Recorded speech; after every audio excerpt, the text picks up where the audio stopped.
Hello, welcome to Telugu capital TV. నేను మీ రవి. ప్రస్తుతం సమాజంలో భార్యాభర్తల గొడవలు చూస్తూనే ఉన్నాం. రోజుకో ఇష్యూ తెర మీదకి వస్తూనే ఉంది. అసలు ఎందుకు ఇలా గొడవ పడుతున్నారు? డివోర్స్ వరకు ఎందుకు వెళ్తుంది? వాళ్ళ పిల్లల సంగతి ఏంటి? ఈ విషయాల గురించి మనతో మాట్లాడడానికి సైకాలజిస్ట్ అలాగే లైఫ్ కోచ్ రఘుప్రియ గారు. నమస్తే మేడం. నమస్తే మేడం. ప్రస్తుతం సమాజంలో చూస్తూ ఉన్నాం, అంటే భార్యాభర్తల మధ్య తగాదాలు, అంటే కొంతమంది భార్యలు 498 కేసులు కూడా పెడుతున్నారు, టార్చర్ పెడుతున్నారు. అసలు ఏం జరుగుతుంది? పిల్లల భవిష్యత్తు ఏం కావాలి? చాలా చక్కని క్వశ్చన్, బర్నింగ్ క్వశ్చన్ కూడా. అయితే ఈ భార్యాభర్తలు పెళ్లి చేసుకున్నప్పుడు మనము ఒక ఒప్పందం మనకి గురువులు అంటే పంతులు గారి ద్వారా అంటే పెళ్ళి అనే దాంట్లోనే ఒక ఒప్పందం ఉంటుంది.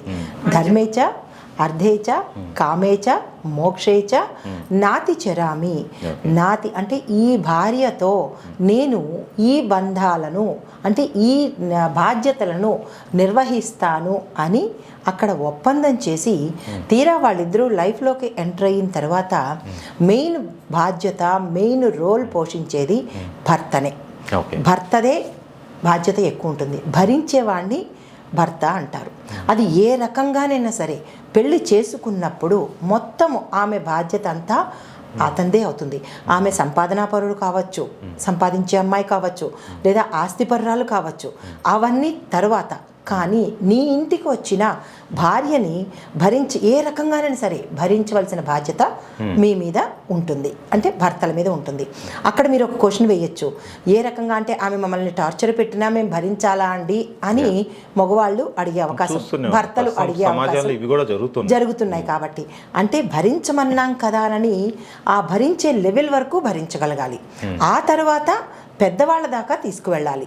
ఎవరైతే పెళ్లి చేశారో వాళ్ళ దగ్గరికి, ఇటు తల్లిదండ్రుల దగ్గరికి అటు తల్లిదండ్రుల దగ్గరికి తీసుకువెళ్తారు.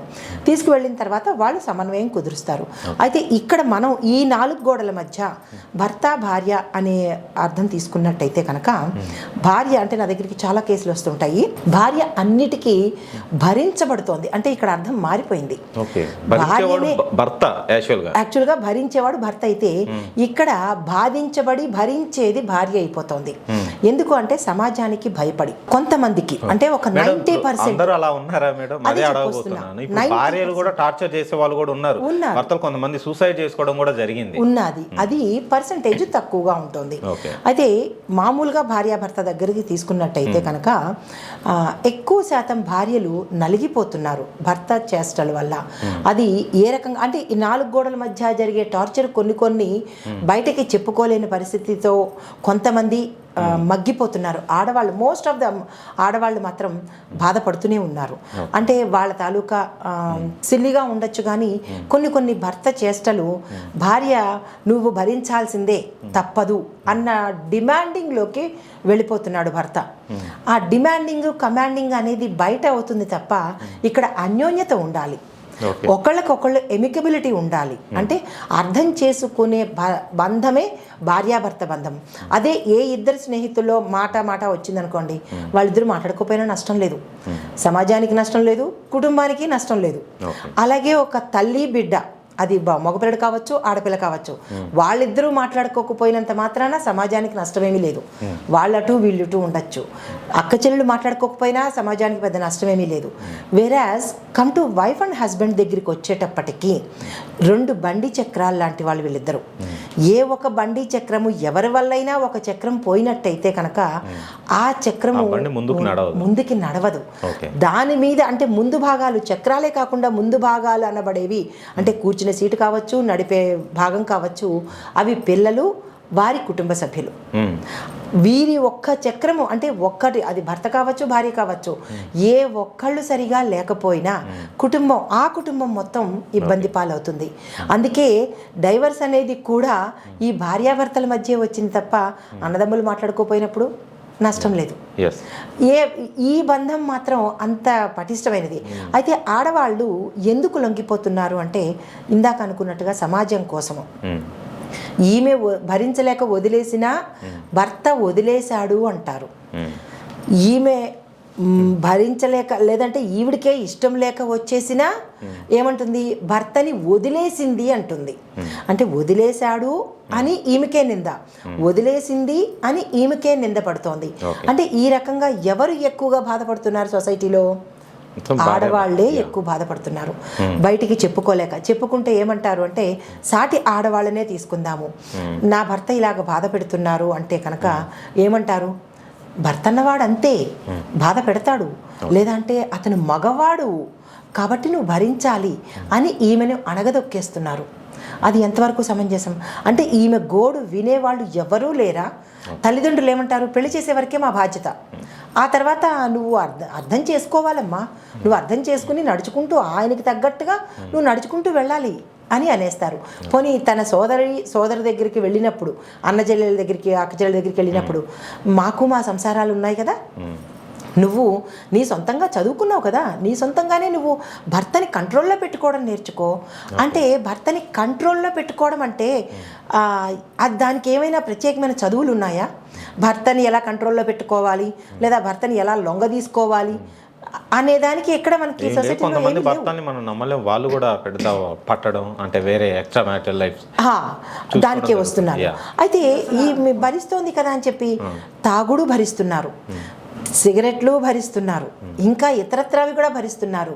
కానీ మ్యారిటల్ లైఫ్ కాకుండా ఇల్లీగల్ మ్యారిటల్ లైఫ్ అంటే ఇల్లీగల్గా ఏమైనా సంబంధాలు పెట్టుకుంటే మాత్రం ఏ భార్య సహించలేదు. దేన్నైనా షేర్ ఇస్తుంది, నగలు షేర్ ఇస్తుంది, లేదా బట్టలు షేర్ ఇస్తుంది, ఇంకేదైనా షేర్ ఇస్తుంది తప్ప ఏ భార్య అయినా సరే భర్తని షేర్ ఇవ్వలేదు. ఇంకొక ఆడది పంచుకుంటానంటే ఆమె భరించే శక్తి ఆమెకు లేదు, అది సృష్టిలోనే లేదు. ఈవెన్ పార్వతీ పరమేశ్వరులోనే గంగమ్మ వచ్చి శివుడి నెత్తి మీద కూర్చున్నప్పుడు ఈవిడ అలిగి వెళ్ళిపోతుంది. అంటే అక్కడ వాళ్ళకి ఎక్కడైనా ఆడదే అనమాట. ఆ భరించే శక్తి ఈమెకు లేకపోవడం వల్ల ఇంకా బియాండ్ హర్ లిమిట్స్, అప్పుడు తను సొసైటీలోకి ఇంట్లో నుంచి బయటికి వెళ్ళవలసిన పరిస్థితి ఏర్పడుతోంది. ఈ పరిస్థితిని ఎవరు కల్పిస్తున్నారు అంటే భర్తలే కల్పిస్తున్నారు. ఎందుకు? ఇంట్లో నీ భార్య చక్కగా ఉన్నప్పుడు వేరే మ్యారిటల్ లైఫ్ అంటే వేరే ఇల్లీగల్ కాంటాక్ట్స్ ఎందుకండి? ఏ ఆడదైనా ఒకటే ఆడది కదా, రూపాలు రంగులు వేరు ఉండొచ్చు, కానీ స్త్రీ అనేది ఎక్కడైనా ఒక స్త్రీనే కదా. నీ భార్యలో లేనిది వేరే ఆమెలో ఏం కనిపించింది? వేరే ఆమె చూసినా కానీ ఇప్పుడు ఎవరేమనుకున్నా నాకు నష్టం లేదు, యాజ్ ఏ ప్రొఫెషనల్గా నేను చెప్తున్నాను. వేరే ఆమె ఏం చూస్తుంది? కాసేపట్లో హాయ్ బాయ్ అని పలకరించినంత మాత్రాన అదే కంటిన్యూ అవుతుందా? అవ్వలేదు. తను కూడా కొంతవరకే నీకు హాయ్ బాయ్ అనగలదు. మళ్ళీ భార్య దగ్గరికి వచ్చేటప్పటికి తను నిత్యము అంటుంది, కానీ కొన్ని పరిస్థితుల వల్ల తను అనలేకపోవచ్చు. కానీ నీ మీద ప్రేమ ఎక్కువ ఉంటుంది కదా, భర్త మీద ప్రేమ ఎక్కువ ఉంటుంది. అంటే తను వ్యక్తపరిచే విధానము, సంసారి అయిన స్త్రీ వ్యక్తపరిచే విధానం తేడాగా ఉండొచ్చు, వేరే ఆమె వ్యక్తపరిచే తీరు వేరేగా ఉండొచ్చు. అందుకే ఈమెను ఇల్లాలు అన్నారు, ఆ అవతల వాళ్ళని అన్నారు. ఆవిడ ఎంతవరకు చూస్తుంది?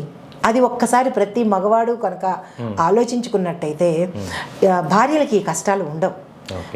ఏదైనా మార్చుకోవచ్చు, కానీ ఒకసారి దాని వైపు అట్రాక్ట్ అయితే కనుక అది పతనానికే దారితీస్తుంది. ముఖ్యంగా మగవారు క్రమ సంబంధాలు పెట్టుకోవడానికి గల కారణాలు ఏంటి? అసలు ఎందుకు వెళ్తున్నారు అలా? ఒకటి ఏంటంటే తన భార్య ఎప్పుడు పొరుగింటి పుల్లకూర రుచి అని సామెత ఎప్పుడైనా విన్నారా? అంటే మన ఇంట్లో కూర అంత రుచిగా ఉండదు, వేరే ఇంటి కూర ఎప్పుడూ రుచిగానే కనపడుతుంది. కానీ 1-2 సార్లు తిన్న తర్వాత అది కూడా ఆ రుచికే వచ్చేస్తుంది. కానీ దాన్ని ఇన్ఫాక్చుయేషన్ అంటారు. అంటే ప్రలోభ పడతారు. అవతల వాళ్ళు బాగున్నారు, చక్కగా అందంగా ఉన్నారనో, లేదా డబ్బు ఉన్నదనో, లేదంటే నాకు అవసరాలకి తగ్గ ఖర్చులకి ఇస్తుందనో ఏదో ఒకటి ఉండొచ్చు. ఆ ఉండడం వల్ల ఏమవుతుందంటే వీరు వారికి అట్రాక్ట్ అయిపోతున్నారు. అట్రాక్ట్ అయిపోయి భార్యల్ని నెగ్లెక్ట్ చేస్తున్నారు.